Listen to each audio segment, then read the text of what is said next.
and thank you for joining us for Friday's Daily Market Outlook. Joining me today is Emily from our trading room to tell us more about recent developments. Emily.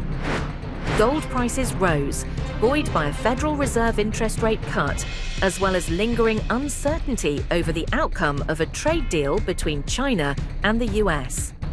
US gold futures for December delivery settled 0.4%. Wall Street's three major indexes lost ground with the Nasdaq Composite, and the S&P 500 leading losses as Meta and Microsoft shares tumbled on worries over surging AI spending, while investors also digested a more hawkish tone from the US Federal Reserve. Bitcoin exchanges experienced no let-up in spot trading volume this month, despite the price dropping nearly 20% from its all-time high. Gathering spot market data from across global exchanges, CryptoQuant reveals that, so far in October, the total spot volume tally exceeds $300 billion.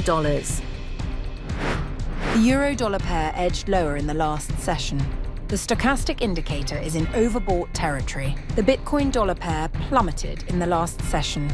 The MACD is giving a positive signal. The sterling-dollar pair edged lower in the last session.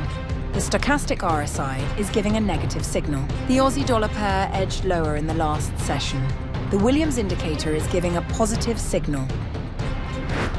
In the days ahead, the economic calendar will include essential updates and key data releases. These high-impact events are expected to influence market behaviour and could lead to significant price movements. Understanding the importance of these releases is key for strategic planning.